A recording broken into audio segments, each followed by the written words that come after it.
Calling all office leaders and game changers. Score big this season with At-Work Office Furniture, your winning strategy for workspace excellence. Picture this: premium commercial furniture delivering a championship level experience. From rapid deliveries to custom visual plans, At-Work ensures every piece is an all-star player. For over 40 years, At-Work has been crafting office success stories across Canada. Need a winning team without the hefty price tag? Head over to www.atwork.ca. They are not just furnishing offices, they're creating spaces where business champions thrive. Contact Rodney and his team at hello@atwork.ca. Mention Kelly and the Business Development Podcast for an exclusive touch. Your victory starts here at At-Work, where every workspace transforms into the ultimate arena for success.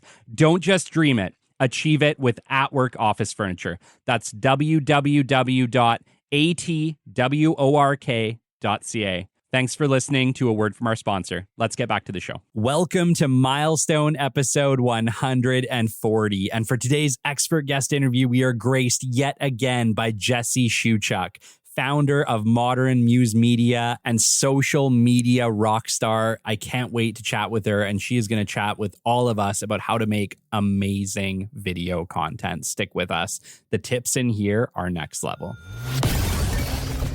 The great Mark Cuban once said, "Business happens over years and years. Value is measured in the total upside of a business relationship, not by how much you squeezed out in any one deal." And we couldn't agree more. This is the Business Development Podcast, based in Edmonton, Alberta, Canada, and broadcasting to the world. You'll get expert business development advice, tips and experiences, and you'll hear interviews with business owners, CEOs, and business development reps. You'll get actionable advice on how to grow business. Brought to you by Capital Business Development, capitalbd.ca. Let's do it. Welcome to the Business Development Podcast. And now your expert host, Kelly Kennedy. Hello, welcome to episode 140 of the Business Development Podcast. My gosh, I can't believe that we are saying episode 140. Man, how the time has flown.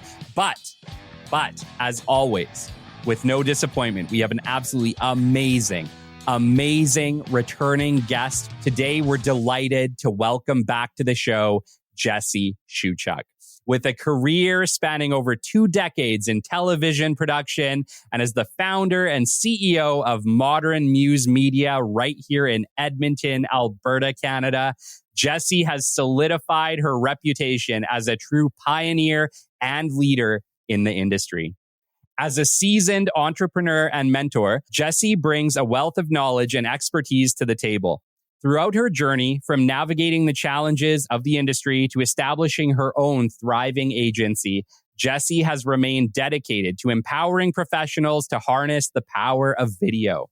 Get prepared to be blown away once more as the rock star of video production, Jesse Schewchuk, graces our stage with her unrivaled expertise and infectious energy. Jesse is here to ignite your passion and revolutionize your approach to video marketing. Jesse, as always, it's a pleasure to have you back. Thank you for coming. Wow. Can you introduce me every time I walk into a room, please? Because that was amazing. I heard Sia Unstoppable playing with your voice so layered over top and like somebody filming in slow-mo, right? Oh my gosh. Crazy. You know, it's amazing to have you back. You were literally here over 100 episodes ago at this point.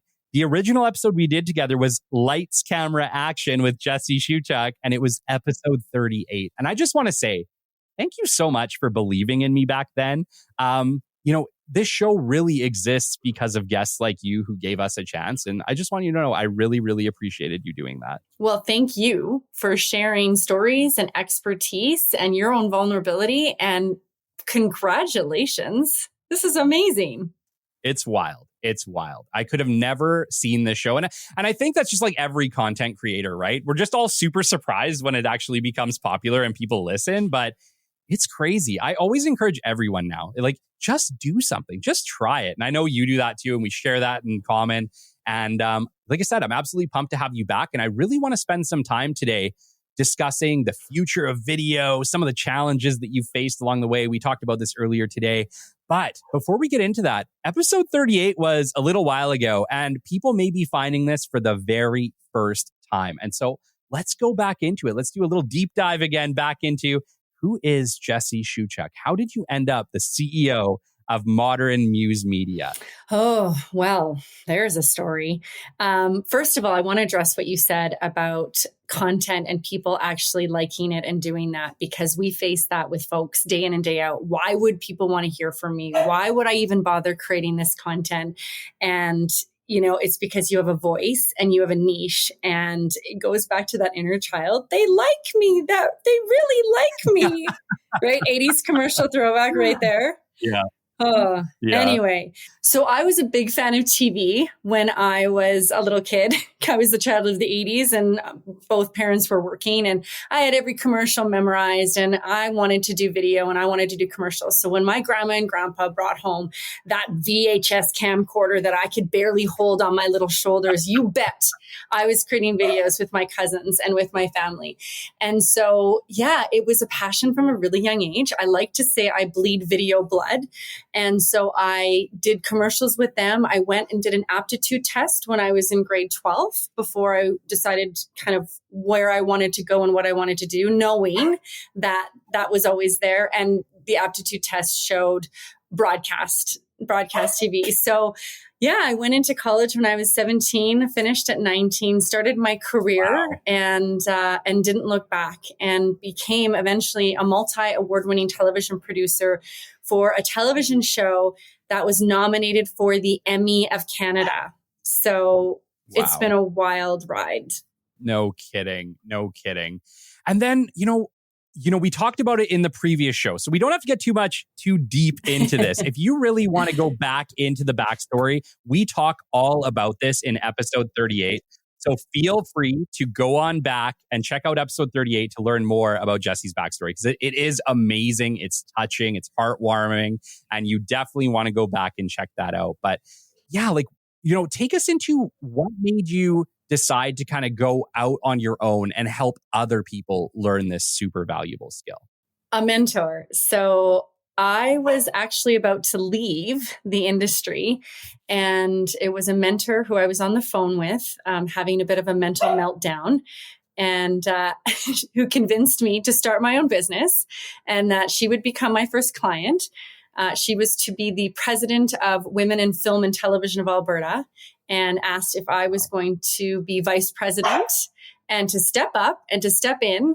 And I did. And I basically just kind of followed her lead. And originally my company started with mentoring up and coming women producers to try and get their content created and such, and try to get broadcast licenses. It quickly pivoted by another mentor, and that mentor was a man by the name of Dan Kern, who walked through my door and said, what if you were to take your over 20 years of experience and work with businesses to teach them how to share their story through video? Have you ever heard of this guy named Gary Vaynerchuk, and are you listening to what he's preaching? Because he's saying that within a few years, all businesses are going to need to know how to do video content, and you're going to be the only business around for now that shows them how. And that's how it pivoted. There's that word. Yes. And I know that you'd launched this ahead of essentially the COVID pandemic, right? But I think before that, we just weren't thinking about video or social media. Like, I'll be honest, that pandemic changed everything. It flipped everything about like social media and the way that people use it, and the idea of video content, or even the idea of a podcast, and just flipped it on its head to something that people were like, oh, do we really need that? To like, oh shit, we need that overnight, and we have no idea how to do that. Explain what that was like for you, because I imagine that yeah, it went from probably being kind of slow to being like, oh crap, like how do we even keep up with this? Yes and no. So for the first 2 weeks, I just hid under my bed crying, going, how are we going to do this? Because we do a lot of our teachings in person. If you can only imagine that you're sitting beside someone and you're teaching them how to shoot and how to edit and that kind of thing. So we did have to reinvent ourselves and take everything online. And we actually became kind of specialists in video conferencing. So I was working with officials. We were working with people to go to their home or office and, or even through the lens, say, okay, I see a window over there. I know there's a light source.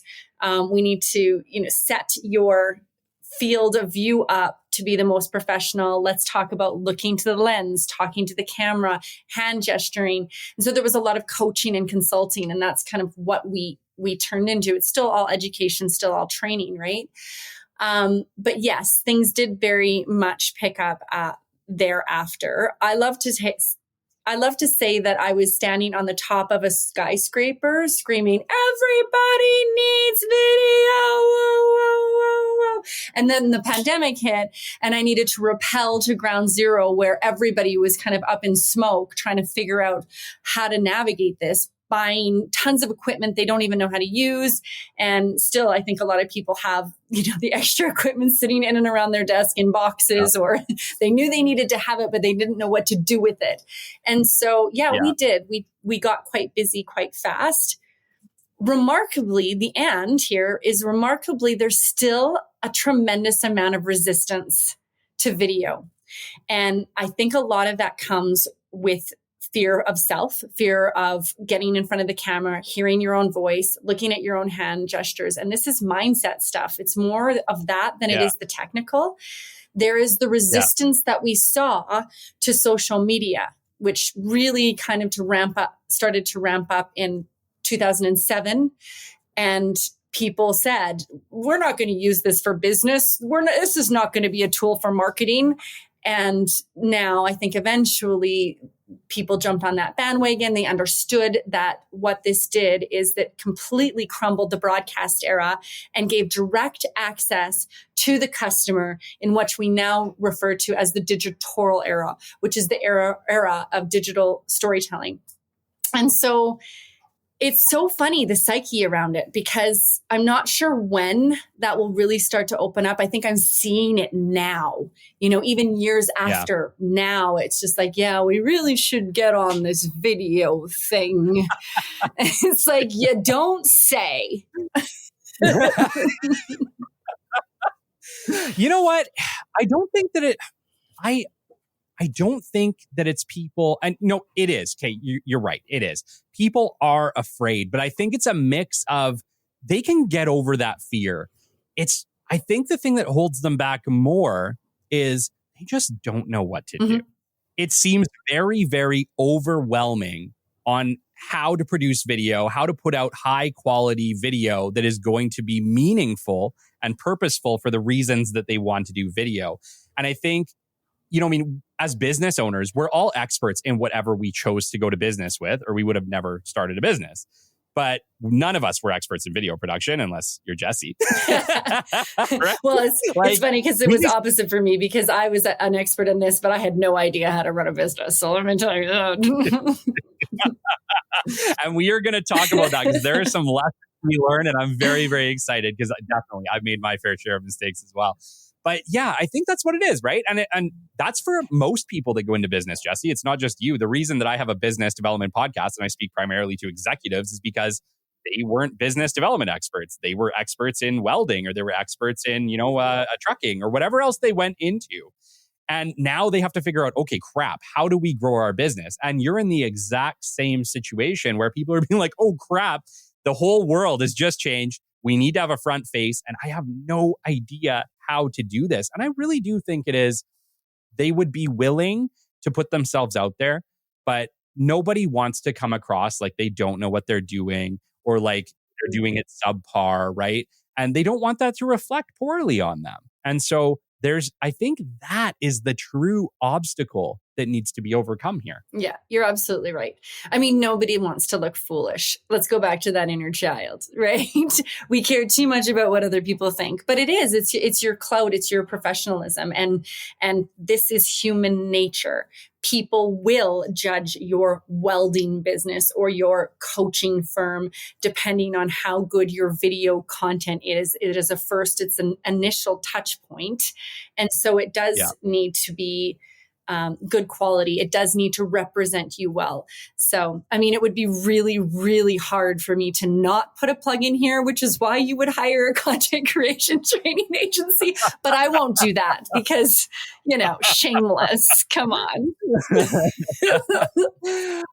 Yeah, no, for sure. It definitely is one of those things. And I think one of the other things that freaks them out now too is because, the other side, video has gotten really popular and everybody has video coming out and they're thinking, my gosh, am I really just going to be another video on LinkedIn in the sea of videos? Could I even stand out? I think that might be the other side of it now, is that people are like, okay, even if I could do video, my God, is it even going to matter? Like, there are a million videos every time you hop on, Instagram, LinkedIn, wherever you're at. How will mine even stand out? I love that. I love that you brought this up because this comes up so often and it actually throws back to the beginning of our conversation in that why me and why would people even want to hear what I have to say and how can I stand out amidst the surplus of content? And it's all about niche and it's about authenticity. And we talk about this often. But let me explain. Let's dive a little bit deeper into this. All right. I think what we need to do is really change the way people think about content and video when you think about it as it pertains to your business. So a case in point is I was at a networking lunch today and a mortgage broker stood up and she was talking about how she cannot do video because of her, non-disclosure agreements and confidentiality in and around the clients and such. And so video is just not an option. And so what am I to do? And we just turn that right on its head by answering with the solution. And that is folks are consuming content that is not even necessarily about what you do. It's about who you are. So if you are somebody who makes a smoothie in the morning or does your coffee a certain way, or the team comes together and you have a team meeting for a lunch and have a birthday, or you go out and do something together, or you're checking out lawn bowling on Wednesday night, you're creating content around your business and around who you are. Because this goes back to my producing days, you want to think about your business as a TV show. And whether it's brick and mortar or whether it's online, that's the set. And everyone involved in your show is the cast of characters, whether they play a small role like the UPS guy who drops off a delivery. What do we have today? Let's just do an unboxing video. Cool. Or an about video, right? It's the content is about your people. And that is what makes the human difference. And that's what you're looking for.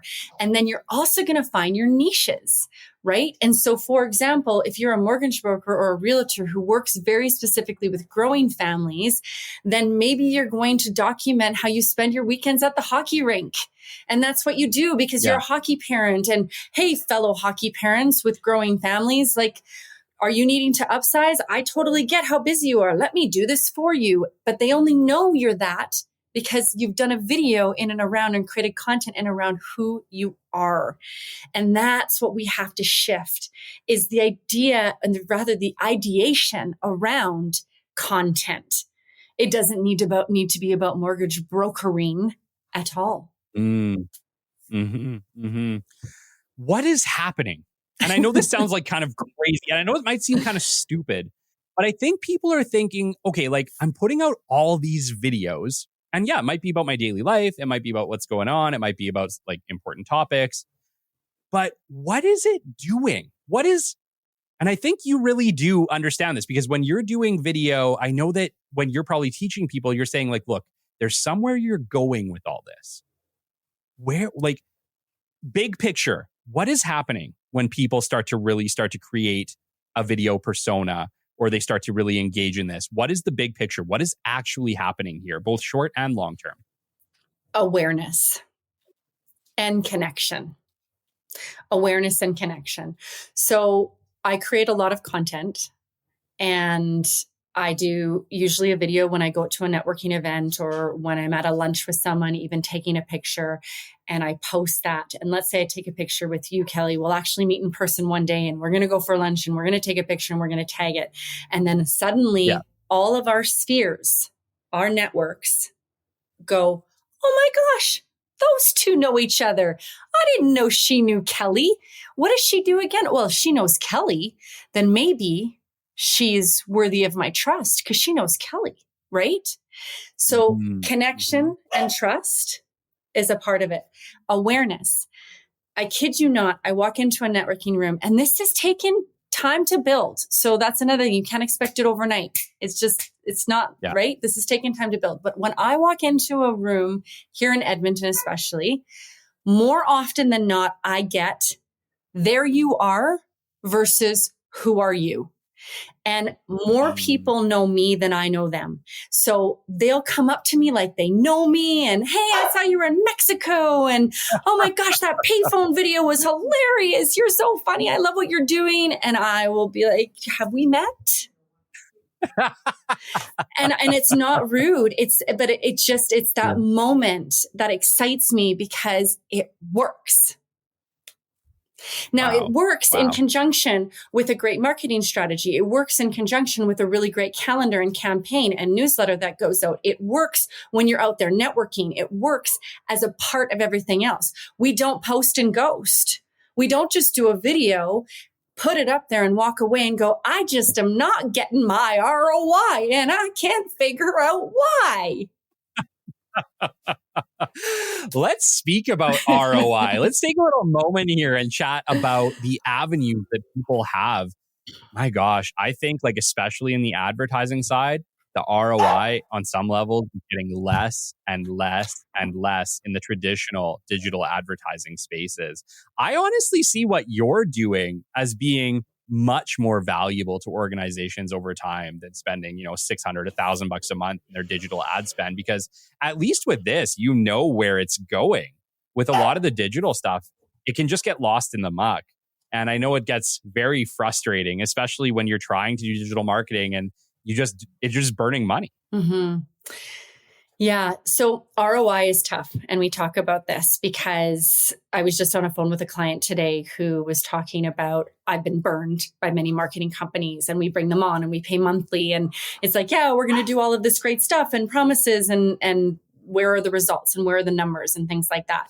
With our content creation training and us coming in, this is something like coaching, if you can imagine. So you can work with a coach. You can sign up to hire a coach. You cannot show up to all of the meetings. You can not do some of the homework and some of the visioning or some of the, whatever it is that you're supposed to do. And then you can say, well, it's not working. And the same is with content creation, right? And so we give you these tools, but there's no guarantee that you're actually implementing, right? And so we do like to continue to remain connected as an accountability partner, because then we can actually take a look at those things and start to monitor. What is amazing with the digital world and this, digital era is that everything is trackable. This isn't like a billboard. And I know with billboards, you can use a different number and there are ways that you can quasi track it.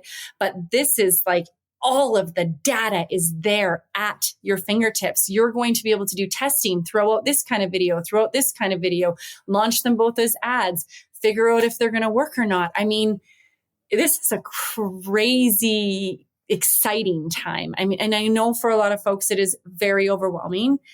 We talk about that a lot. It's why we exist. We're here to hold people's hands through this process because it can be very daunting. It can be, and frustrating. You mean I have to do this on top of everything I already do? Like, give me a break. Yeah. I know that feeling well. Yeah. Because it can feel like a lot, right? Like it does feel sometimes, and like even the podcast at times, right? Because the podcast is a labor of love. I love this thing, but it does not make a ton of money. It will one day, I'm sure, but we're not there yet. It's still very much a labor of love, and I love doing it. And so, but it really is over and above what Kelly Kennedy does on a day-to-day basis. Yeah. And so it's like one of those things where I totally understand it. And, you know, the thing about advertising, no matter what way you look at it, whether you're doing active marketing through something like what we do at Capital, or whether, you know, passive or digital strategies, we want to make sure that everything we do is going as far as possible, because I know that me and you don't have massive advertising budgets. We have to do the best we can with the little advertising budgets we got. And we know that everyone else we're speaking to here is in the same boat. And so if you know that every single time you get an impression or you get something like that, or there's an outreach of any kind, it's costing you money, you really want to make sure that everything that's costing you money is going in the right direction. Yeah, you do. You do. It all matters. With content creation as well, you know, people talk about, well, doing videos and it takes so much time, and how can I justify that in my day? And that is something that we work on, as well as systems and habits. So when my mentor, Dan, walked into the office and said, okay, you're going to teach people this, but you're also going to need to walk the walk, walk the talk, whatever it is, which means you're going to need to be creating content on a regular basis. And when I started, I was like, you have got to be kidding me. I showed up to an event and he gave me a bit of a shot list. And it's like, you're going to need to get an exterior shot. You're going to need to get a shot of walking in, get a pan of the room, get a couple of pictures with people, you know, and I'm supposed to be there to connect with people. I'm supposed to be handing out business cards and having conversations and things like that. Yeah. One, I got really efficient really fast because it turned into a habit, into a system. It actually becomes even a little bit mindless, where I'll throw the phone up in the car and I'll push record right before pulling up, and I'll capture a little bit of that initial scene. I'm walking in, I'm grabbing my purse, I push record, and I like, it's really insanely robotic, actually, the way it's become. Number two, creating content has become a bigger relationship builder than what I could have even imagined. It was actually the opposite, because suddenly you have an icebreaker. You're walking in and you're creating content with people and you're engaging them, and you're like, hey, is it okay if we get a video? And what's your business? Is it okay if I tag you? You can share it. Makes life easier for you. Hey.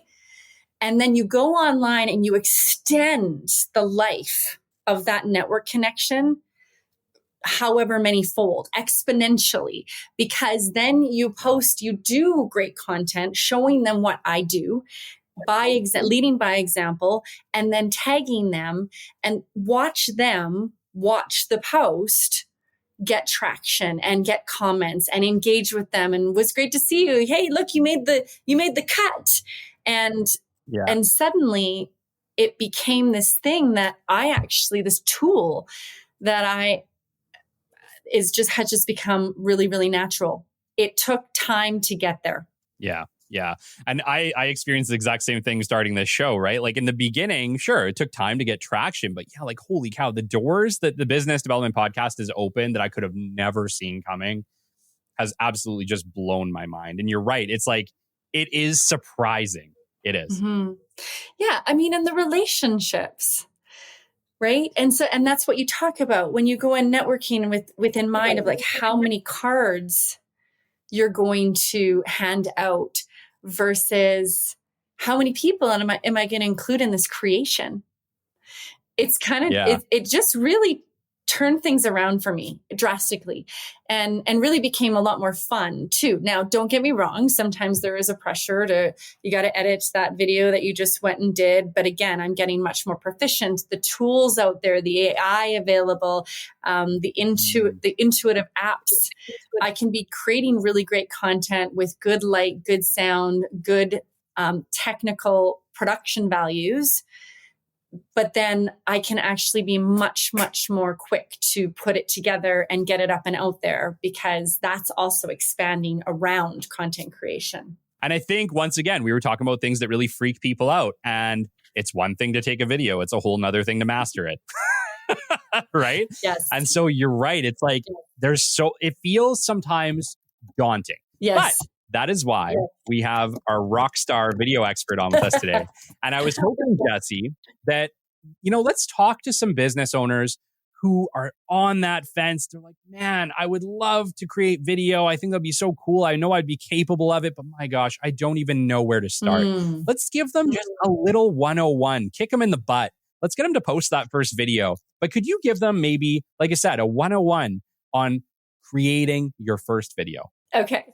So number one, you need to clean your lens.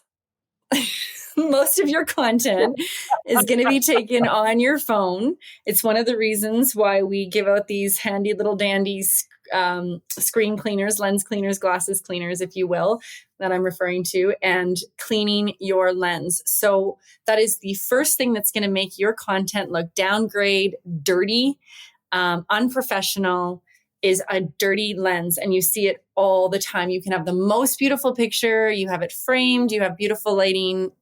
A dirty lens is just, so number one. And, most people wouldn't even think of that. That actually tends to be in our workshops, one of the biggest aha moments. You're like, oh my gosh, yes. Because to see it and it drives you crazy. Yeah. Number two is paying attention to your framing. So when you hold your camera up to yourself, you want to make sure you don't have too much room above your head, right? And you want to also make sure you're not really cutting your head off. So you want a good amount of headroom. This is actually a technical term from the TV world. So you want a good amount of headroom, which on your camera is probably about an inch or two just above your head, right? You don't want to have the angle of your phone too high up because, and I know ladies out there, we want to eliminate the chin thing. I know, I get it, but don't put it too high up because that looks a little bit ridiculous. And believe it or not, it subconsciously takes your power away. A higher shot means people are looking down on you. We don't want that. Now, the same is true when you go from below. And we all had those folks on the video conference calls that wanted to zoom in from their phone or walk around their house where they were holding the phone below their nose. And we got to see everything that was going on up there, even though we didn't want to. So we want to bring the phone up to eye level or just a little bit higher. All right. Eye level with just the proper amount of headroom. And I'm going to give you a last tip here. And this is just the 3 first steps that you can do to just get a nice, good shot is look at the lens. Look at the lens, not yourself. So whether you're taking a picture with your family and friends, whether you're taking a selfie video, we want to be looking typically on both Android and Apple. It's at the top of the phone, in the center or off to the right. There's usually a light that comes on when you're in video mode. You want to look for the light. Go to the light. Just kidding. Don't. Look to the light. Look into the lens because then you're actually looking at your audience when you're talking to them versus yourself. And it's funny, again, in workshops, I'll get folks to create a video where they're looking at themselves and then we'll stop. And then they'll create a video where they're looking into the lens. And it's just like those fireworks. It's, oh my gosh, right. That's what I knew something was off and I couldn't put my finger on it. So we want to transcend the lens. The idea of doing video is that you are actually trying to basically mimic an experience that would be in person, but we can't always be in person all the time in front of everyone, right? And so we want that medium shot, which is usually just from under chest area, mid waist to, again, just a little bit of headroom. And we want to be emoting to looking them in the eye. And the way you're going to do that is actually looking at the camera, not yourself. This is one of the things that is the hardest, other than remembering to clean your lens. But it's so, I will send people out of the room. And it's like, okay, go take selfies and come back. And they just are all the same. Oh my gosh, how do we not look at ourselves? It takes practice. It takes practice. My question is how long are your arms to get a shot like that? I have really long arms. Yeah. Okay, that was going to be my next question. Are you finding that most of your students are shooting by hand, or are they getting those like DJI Osmo sticks? They are getting some form of tripod. And I know it's audio here, but in my hand, I actually have a tripod arm that can be used kind of as a stand or as a selfie stick. I know we laughed at the selfie sticks back in the days, but they are very, very useful to extend that reach and also kind of to eliminate some of that arm action in the shot, right? And so you're not seeing it along the side of the frame, your arm sticking out. I really do have abnormally long arms. And so I tend to freehand it, but I would highly recommend, especially if you're starting out, to use proper tools. And then the other thing is to find your light. And so your best source of light is going to be natural. You're going to want to try and get light off of a window.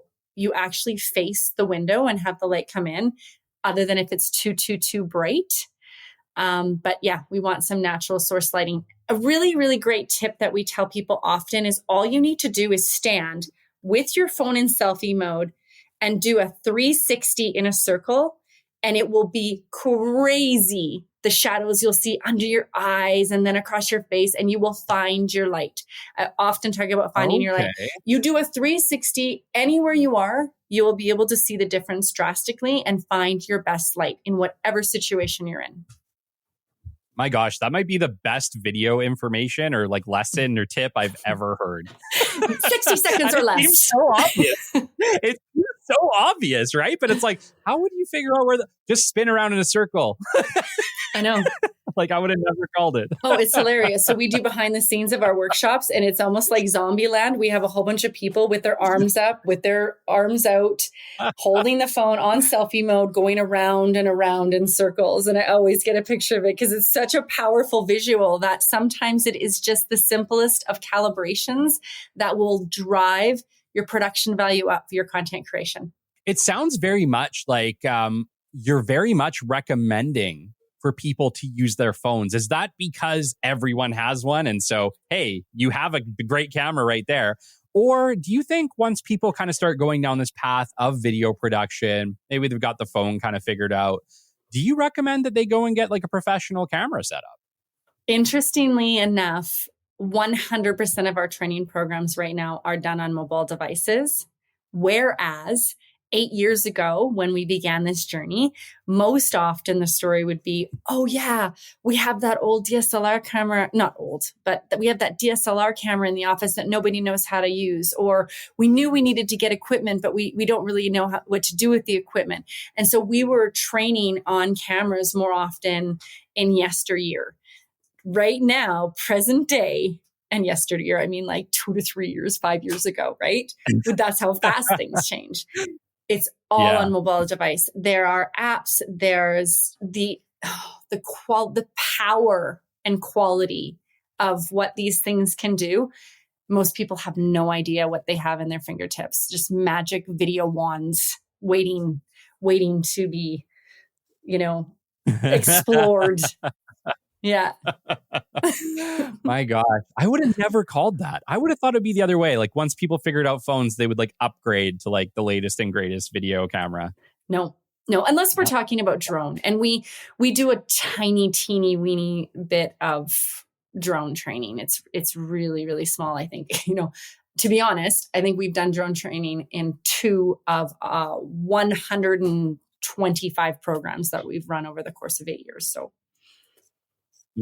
Wow. Yeah. Wow to both, actually. Holy cow, that's a lot of programs. Mm-hmm. Yeah. Jesse, we've been talking a lot about shooting, like you have the best camera literally in your hand. You can pick it up, spin around in a circle, get your video, and take a shot. Make sure it's out. Make sure you're looking at it. It's not you're not too high up. You're not too low down. You got 2 inches above your head. Okay, I've shot my video. I look amazing. I sound amazing. Now what? How do I get this out to the world?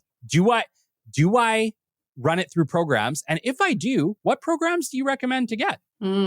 Yeah, I should get some kind of like residual income on what I'm about to say here. Okay, so where to start? That's a loaded question. So you definitely want to have a plan before capturing as to where the content is going to go. Typically in the past, we would have recommended to really DJ your content. And what that means is think of a DJ, right? Read the room. So on LinkedIn, you're going to do content that is much more business and straightforward and professional. Facebook, family oriented, higher female demographic. Instagram, highly visual, much shorter form, catchier, a little bit swaggier. Those things still apply, but the lines have become blurred. So whereas even a year to a year and a half ago, it would be so faux pas to download a video from an Instagram reel and post that with the licensed music and such on LinkedIn. We're seeing a lot more of that. In fact, we're doing testing in and around that. Whereas we're not going out and shooting the horizontal format that's specifically for LinkedIn and only posting certain stuff on LinkedIn. So rules are changing so fast. We know that. Yeah. We are trying to stay on top of it as much as possible. You want to focus on one or two platforms when you first start. And this is why. Habit creating starts with small steps. And that's how you're most successful. If you try and eat the whole elephant, you're not going to want to finish even one bite. So the most successful content creation is content creation that is successful and that is completed on a weekly basis and that is consistent. Talk about consistency. So if you set yourself up to succeed, then expand from there. Try not to do it all at once because you'll give up and say this video stuff doesn't work. And we've seen it time and time again, right? Yeah. So know what kind of content you're creating as a part of a marketing strategy and which platform you're going to be creating that for ahead of time. We actually break our calendar into 4. So there's a grant that we access that we help our clients apply for. We know the last quarter of our year is all grant focused. So all of our content is in and around getting a grant or free government money or whatever the case may be. So the content is planned in advance, and then you're focusing on certain platforms and then choosing if you're wanting to boost or what kind of marketing budget that you're wanting to put in. The apps that we recommend, the tools that we use, will often reverse engineer based on what you want to be doing. So we do teach video podcasting. We do teach online course creation and things like that. We also teach video production for internal systems and processes as content assets of an organization, which ends up being intellectual property, raises the value of the company, and creates efficiencies within. Those are all totally different ways to use video. And so you're going to need different tools. So we do have recommended kits. We do have recommended gear, that kind of stuff. We recommend definitely a microphone. We recommend some kind of tripod or stability device. We recommend maybe a light or two, depending on what you're purposing it for.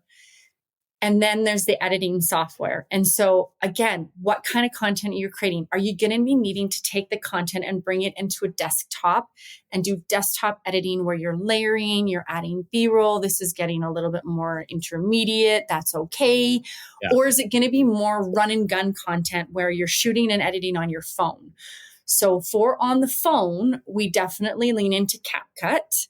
That is an awesome, intuitive app. There's so many different functions on that app for mobile editing. We did used to use GoPro Quick, but have now switched direction on that. And then on desktop, we recommend Filmora, which is a beginner level, really great, easy interface editing software that is a one-time use fee. So you're not getting into a subscription-based model, which is the preference for some companies.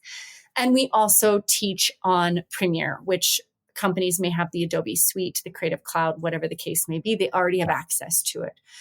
And then we expand from there. You know, if there's an app that somebody's using, for example, we ran an entire program on Canva. They liked Canva. They wanted to do editing in Canva.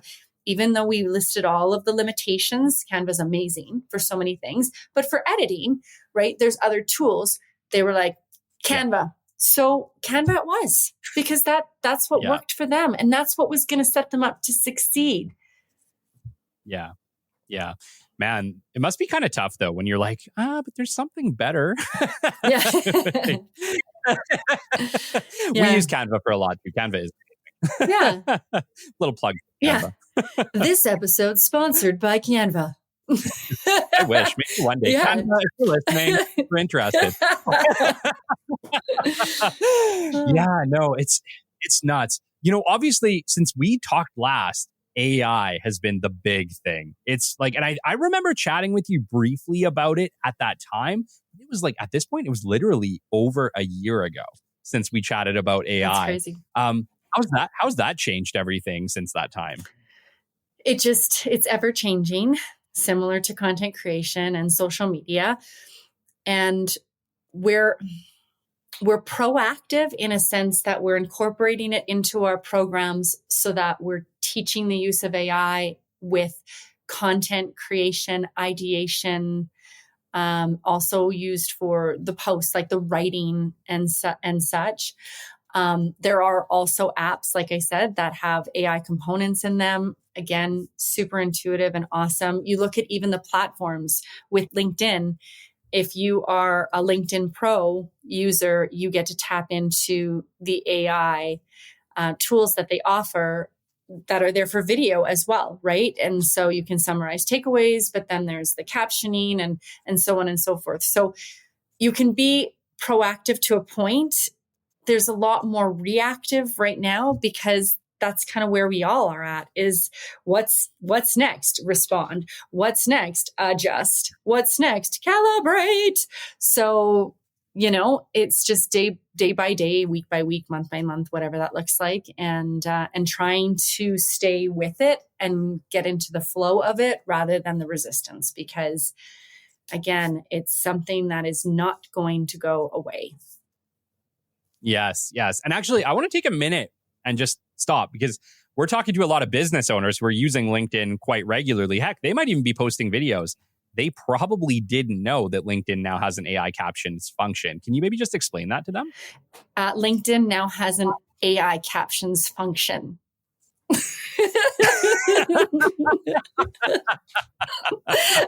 Is it?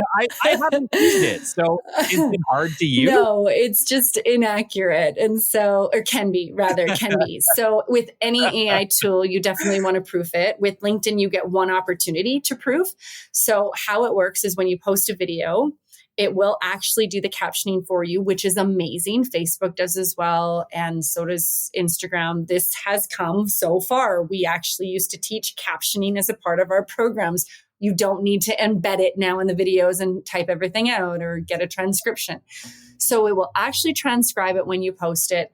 And with LinkedIn, you have one opportunity, and it says that you get one chance to go in and do an edit. So you'll click on it, and it will come up, and you'll be able to change any of the words that were transcribed inaccurately, or maybe you stuttered on, or it didn't quite get it, and then fix those and post. Cool. And that's a big problem that we have in podcasting, right? Because I've been doing captions since we got into this, and the technology shifted. We use Descript now. And I find Descript has been really accurate, but it still does horrible at certain things. Names, it buggers up every time. Companies, it buggers up. There's a lot of things that it struggles with, and AI is not quite there yet. But yeah, it gets really close, but you're right. You still have to proofread all of it, which sucks. I'm really looking forward to the day that I don't have to proofread all of it. Yeah, yes and no. It's like we wish for that, but then we're like, well, then it's going to be too good and somebody will be out of a job, So it's one of those things. It's like, anyway, that's for a different episode.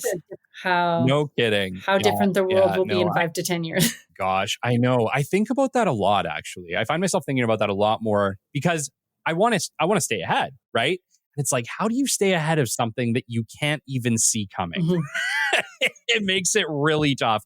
And when we talked about that and you're talking about the changing AI software, yeah, because it feels like every day there's another AI software. And then you end up with almost too many of them because you're trying to figure out which one's the better one to use. And we all use whatever we use. But it's like, how do I know that I'm using the best one? I have no good answers on that front. I think it comes back to that reactive versus proactive, and we want to be proactive. We really do. But in some things, we're not at the helm. So waiting to see what's next and how to respond or incorporate or utilize is kind of where things are at. Yeah, totally. Well, I want to get into 8 years. Mm. 8 years you've been doing this. Mhm. And we talked about this really briefly before the show today. And I was like, Jesse, we have to talk about this because you were mentioning that, I got into this because I had a ton of experience with video production, but like running a business was something that you've had to learn along the way. And it came with hard lessons. And I will be the first to say, I'm exactly in the same boat. I was really great at business development. I knew how to generate relationships. I knew how to do business development. But to run my own business for the last, in this case, 3.5 years for me, has very much been a learning experience. And I learned just as much from every one of these interviews and talking with all these amazing, amazing experts who are rock stars in their field. They've done great jobs building amazing, successful businesses. And I eat it all up. I learn as much as I can, just as much as my guests and my listeners, because there's so much to learn. But I've made my fair share of mistakes, and you were mentioning that you did too. And I was wondering if you might share some of the challenges that you faced along the way so that hopefully other people can learn from them. Mm-hmm. Yeah. Always clean your lens. Okay. No, just kidding. I knew that one. All right. Honestly, asking for help sooner. That would be the best advice I can give to folks, especially when it came to the money. So I came from a television background. I ran a cast and crew of hundreds of people, but there were departments for everything. So, it was a $5 million budget, but I had a controller and there was a bookkeeper and there was all of these people that reported directly to me.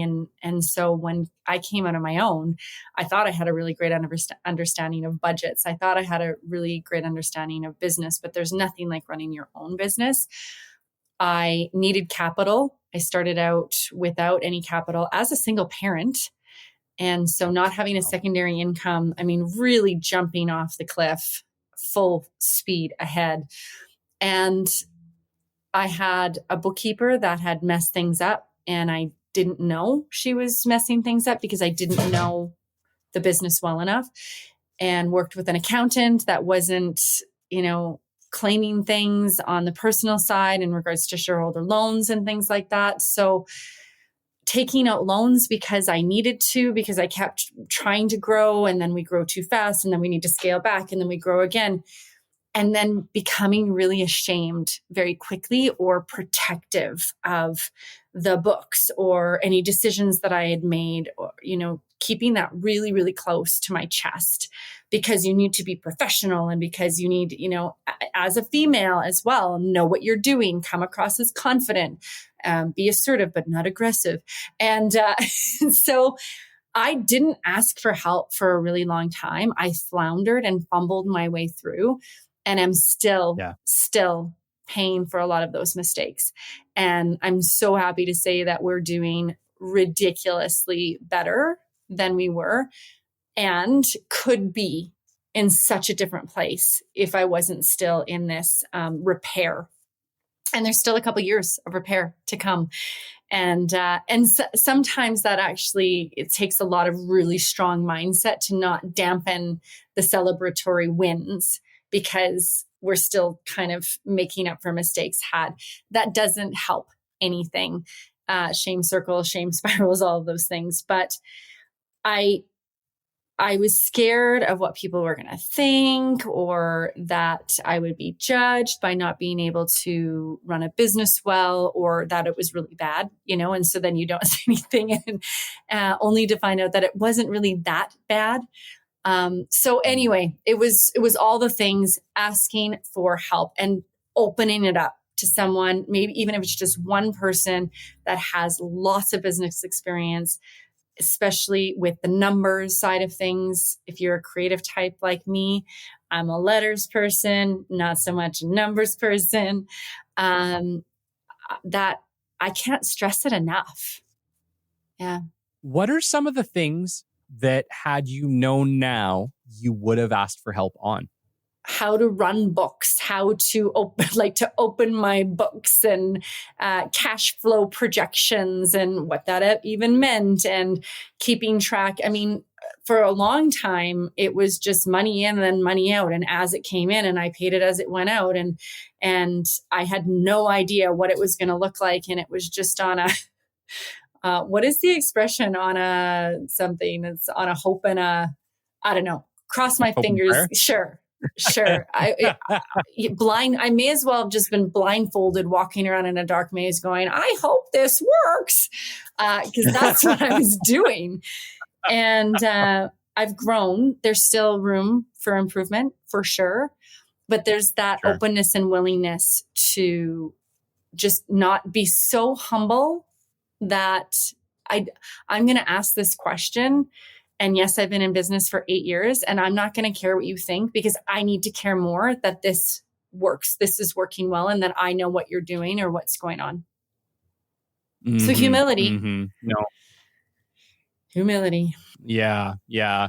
No, it's same thing too. Like, I've learned so much on my way too, but like, proposals was a big one that I had to spend some time with, because when I worked in BD, I wasn't like involved in the proposal process. I was involved in the getting new business process. And so we'd create all the relationships, and then someone else would draft up these really beautiful proposals. So my gosh, I did a whole series called Proposal Playbook, probably about 3 months ago now, based on all my learnings from having to learn how to do my own proposals and do them effectively and create actual value proposition and show people really what they're going to get. Right. It was, you would think that me spending so much time in BD that it would have come across my plate, and it just never did. And so we had to learn how to do proposals. And so I totally. And I did ask for help, and I got a lot of feedback on that. It took a lot of back and forths for me to get to a proposal that it's like, oh, that makes a lot of sense. But I couldn't see it at the time. I couldn't see it because I didn't have the knowledge that I needed to. But once I had it explained to me, it was very clear. And it's like, oh, how didn't I see that? But it's hard to see something that you can't understand. And so you really do need that outside perspective. Yeah, definitely. Mentorship and just transformational willingness. And I knew I didn't know everything. So it wasn't about that. I allowed myself to make mistakes. I also didn't know that there were some mistakes that I was making. Sure. Right? Sure. And so, yeah, man, if I knew then what I knew now, right? There's a song. Well, you don't know what you don't know. Yeah. That's just it. That's like the true saying I've ever heard. And frankly, you're only an expert in anything until yesterday, and there's something new to learn tomorrow. And you always got to keep that open and that willingness to learn, right? Like, don't shut yourself off. The reality is there's lots to learn. You may know a lot about something. You may be an expert in something. There's a whole world of other things that you can learn. So don't shut yourself off. Don't think you know everything. Evaluate all options and be open to feedback. That's the other big one, right? In business, is that your customers tell you what you need. You don't tell your customers what they need. Your customers will tell you what they need. It's up to you to figure out how to solve their problem. So many people are trying to shove this solution into people's face and be like, just take it. I made this. You need it. But they don't need what you're selling them. They need a solution to their problem. And it is up to you to collaborate with them and provide a solution to their problem. Yes, absolutely. Absolutely. One of the other really neat things that I wanted to chat with you about, I know we're coming to the end of our show today, but I wanted to hit on it before we left, was that we were talking about the benefits of employee versus contractor workforce. And you mentioned that you have started to skew a little more towards a contractor or an as-needed workforce. Can we spend some time on that? Yes, most definitely. And I haven't recently skewed to it. I've actually always been structured this way because it was all that I knew. So that's my background. So interestingly enough, in film and television, you work as contractors because you work on a lot of different projects and different shows and things like that. And the production companies will drastically expand going into pre-production, production, and post-production, and then contract leading into marketing and broadcast season. Right. And so you're on this cycle where you're often always bringing folks in as contractors. Right. And so their hours go up. It's just common knowledge that is an ebb and flow, and that's going to shift and change when you get another season or when you're ready to go back into production. And so this is what I knew. And I started my business, and the first job role that I needed to fill was an editor. So I got my first project. It was with Edmonton Economic Development through a connection, actually through Top 40 Under 40. So I was so excited. It was $10,000. This was going to pay my bills for a couple of months. This was it. This is the real deal. Yeah. And I had a videographer, but I needed somebody to come in and edit. And so I brought them on. It was very project based. It was only for this one project. And it started there. And then we just continued to get work and build out on that and so on and so forth. Brought an intern in that started working with us from the NATE program. I have a great relationship with them. It's the program, the radio and television program that I graduated from in 1998. And I'm still taking interns from there. Would bring them on in a contract position, and they would be contracted to film a little series that I had called Life of a Producer, where I would go and interview women entrepreneurs in the city. And this is how I got to know people right. And so it just went from there. And anybody that I worked with was working on something else on the side, and we're creative types, if you will. Yeah, we're those people. But we often have other things that we have going on and such. And so still to this day, Modern Muse is a company of contractors.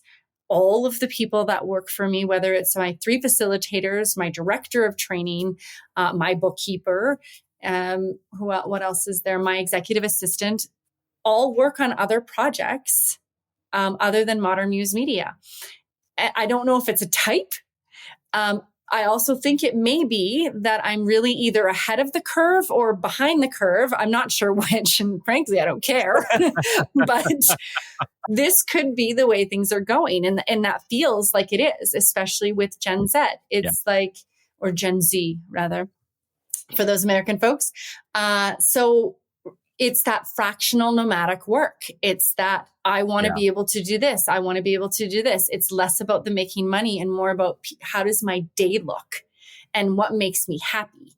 And so, for a while, I would say when I started, it worked really well. In the middle, I saw a lot of turnover, which is one of the tough things about contract positions, right? And then it was about finding the right people that there was going to be longevity and they were going to be invested in the Modern Muse dream, show up as a Modern Muse team member, and still be able to supplement some income with some of the ebb and flow that comes with business. It's honestly been really super stressful sometimes because I didn't know if they were going to stay or go. I really have the most amazing team. I know everybody says that, but I have the most amazing team because it's been curated through transparency and candor. And I think those are some of the biggest things I've learned in business is those 2 tools, transparency and candor. And so just having super direct conversations about, yes, you may be in a contractor role. Yes, you have other things on the go, but I want somebody in this position, and it just being open about what that looks like. And it's been great. We're going on years for people working within the organization. And I definitely think that is kind of the direction. So it's really interesting because you talked about the thing that people always say about employees, that when you have employees, you build that relationship where you can trust them and they become part of the team, right? Like we really hit on the team part. And you say that you feel like you've been able to do that with contractors. I think that's very impressive. How do you think you go about fostering that team relationship or that commitment to Modern Muse Media through somebody who may be more committed to their own business? Bowling and cupcakes. Those are the winners, man. I tell you. But we have Monday meetings where you come in if you want to, if it works with your schedule, if you don't have something else going on. And we have coffee together. We have a touch base. We talk about our wins. Everybody goes around and talks about their wins. And who are you? How's your life? What's going on? And then we break and we all go about our weeks knowing exactly what our swim lanes are, our roles and our responsibilities. And there's so much trust in each other to know that you're doing what you're doing, so I can do what I'm doing, so I can do what I'm doing. And this works. Again, is it the right team? Is it just the right humans? I'm not sure, but it works great. And we go out and do team building. We celebrate each other. We celebrate each other's birthdays. We go out and do the bowling or the axe throwing or whatever the case may be, because we actually just really like each other. So it's that's right. awesome. So yeah, it does work. And I got very, very stressed out when I was probably in about year 2. I was hospitalized for burnout, pneumonia. I actually, my mental health was very bad. And that pressure, like to have that certain payroll and meet that certain payroll, especially when we are a project-based organization and there is ebb and flow, that pressure was there in such a big way. Because I really felt like the people I had, it was just like their main kind of thing. And they were hanging on to it for everything. And that's a very employee, that's a very employee thing, right? You have that stress of meeting that certain amount, whether you have the business or you don't. With transparency and candor, that has been the game changer, because bringing folks on, I've been able to say, you're going to have a lot of hours and such, and you're going to have a lot of programs to teach or facilitate or work on during these times, because this is what we know to be our cycle. And during these times, you can expect it to slow down a bit. And so you might want to think about taking on some extra project work and such. That takes the pressure off me and provides the information to them, which means we're both winning. Mm-hmm. Yes. And one of the other things that I kind of had to question regarding this was, normally when you have an employee, it's like 5 days a week or whatever the amount of days that you have them for. Does this work the same way for you? Or is it very much just get the project done that I've asked you to do and we're good? You can do it on whatever timeline that you need. They can do it on whatever timeline they need, as long as it's in line with exceeding the client's expectations. So 2 of our core values that we talk about often, and when I'm interviewing folks for Modern Muse, this is a big appeal, is flexibility and autonomy. We're an all-female team. If you need to drop your kids off and pick them up, and that needs to be a part of your schedule, then do not schedule a training session in that time. Don't worry about coming by the office at that time. You build your own day. That's very typical as a contractor. If you work best at 2 a.m., and that's when you're going to update, the course tracking sheets or the client site as a part of what you're being contracted to do it then. I mean, we talk about neurodivergence. We talk about accessibility. We talk about all of these things. I think, again, Modern Muse was a little bit of a trailblazer in that sense, just kind of by accident, because I am a leader. I'm never their boss. I consider all my teammates colleagues and call them as such, but there's flexibility, there's autonomy. And that's when people really feel like they're winning, because they've got the power. Yeah. And I do think the world is really leaning towards that. It's like, as long as you do what we need you to do it how you're going to do it. And I really do think that is the best way, because I think people work differently at different times too, right? Like, not everybody is a 9 to 5er. Mm-hmm. Sometimes they work great in the evening. Sometimes they work great between 9 and noon, and the rest that they're like, the funny thing is that if you go to any office, I think you'll find that most people in the office are probably only working 4 hours. The other 4, they're chatting at the coffee machine, they're doing whatever else. They're doing anything else, because that's not how they work. Right? That's not their work schedule. They just happen to have to be at the office for 8 hours. So you get 4 hours of work and you get 4 hours or whatever else they're willing to give you in that day, right? But I totally get it. And I think the world will start to go more towards, here's what's expected of you. As long as you do it and you get results and you're exceeding expectations, we're good. Yeah. And when you talk about that 4 hour of waste, I mean, that makes my whole body just like tremble. The frustration that comes with waste for me, maybe I'm Ukrainian. I don't like to waste food. I don't like to waste time. I mean, we were starved out as a nation. I honestly, I can't handle that. Please don't do that to me. And I don't want to do that to you. Why are you going to waste 4 hours of your precious life, your time, our most precious gift, sitting in my office doing what? I, no, no. Yeah. But yet, ironically, that's how we've done it for 100 years. You know what I mean? Like, I think we're in the middle of that shift stage.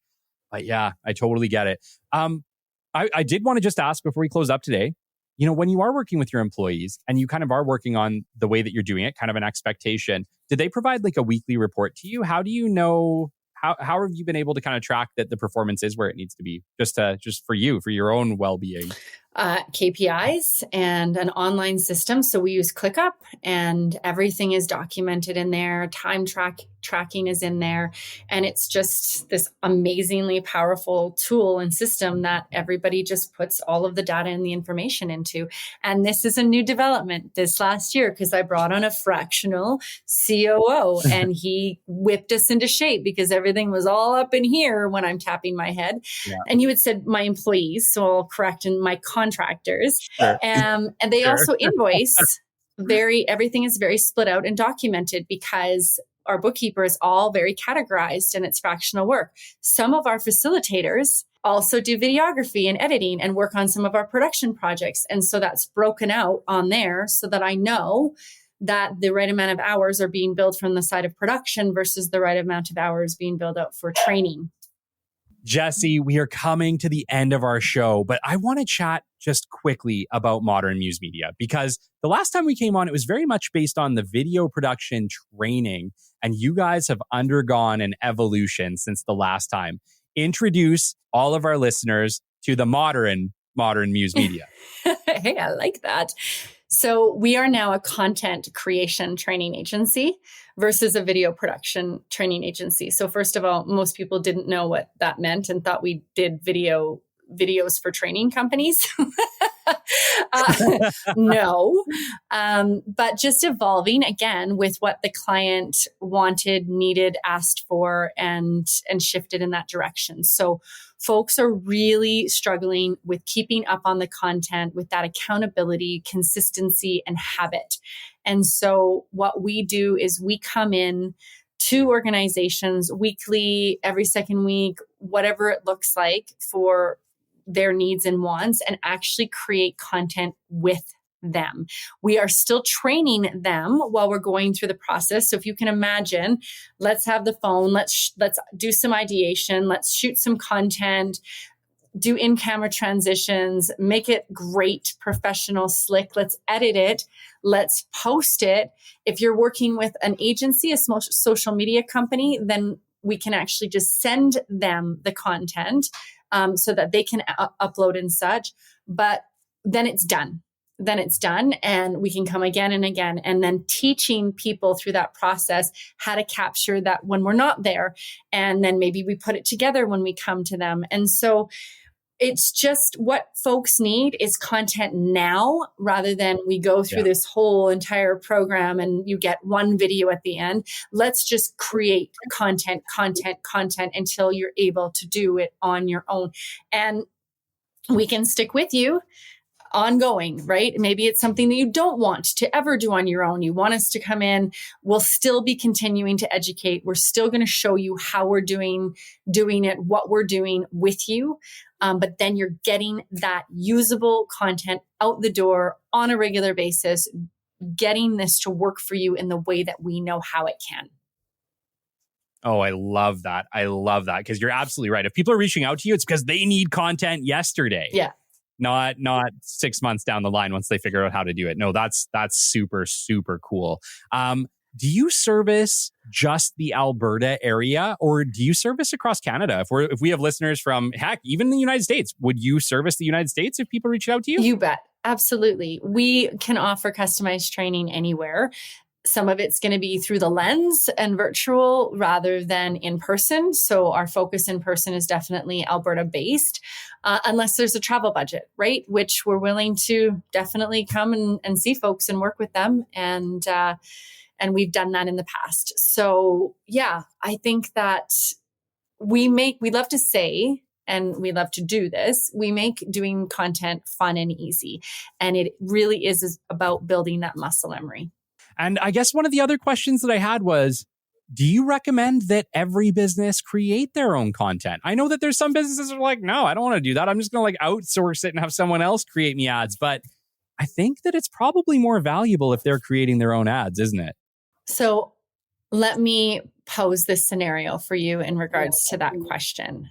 You are a recruitment company and your owners are African based. So they have this drum in the office that they play and they beat on every time you get a new recruit or you've placed someone in this big celebration with the team. And sometimes people get a little bit crazy and they dance around. And this happens of the moment you hang the phone up, you jump up and you're ready to beat the drum and have everybody celebrate with you. Are you going to be able to call a video agency to send someone out to come and capture that? Are you going to be able to say, you know what?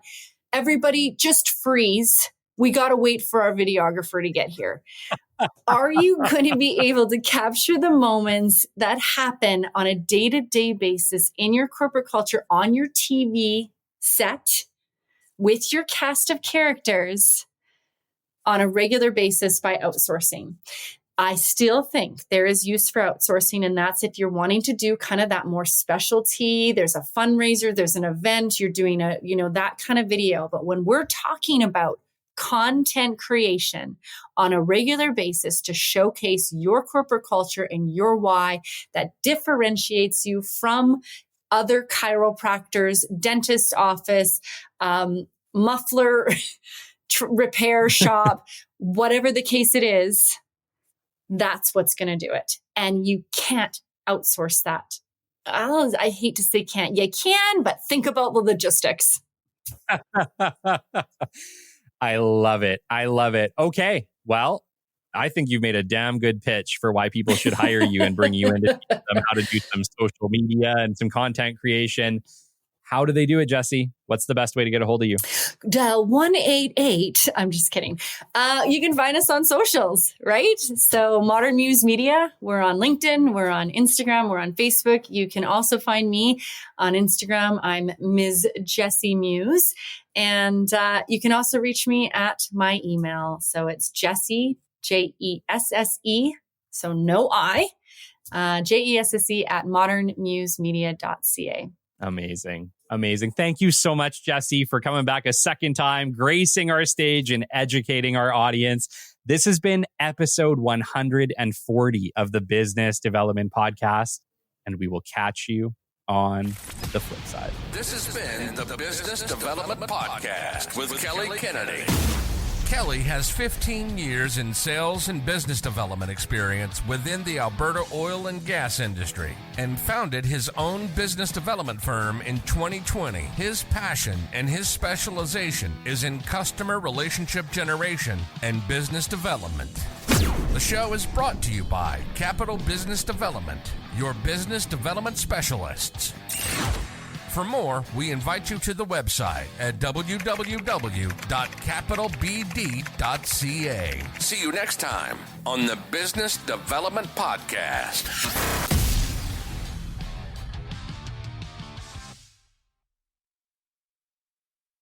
Hey, rock stars, you've heard the show, implemented some of the lessons, and still you want more. How about a one-on-one 3-month personalized coaching program with me, Kelly Kennedy? We'll work together to establish an effective business development program, overcome obstacles, and accomplish your growth goals in 2024. To book your free discovery call today, shoot me an email at podcast@capitalbd.ca or book coaching directly from my LinkedIn profile. Book your discovery call now and take that next step in your journey towards success. Your future starts today.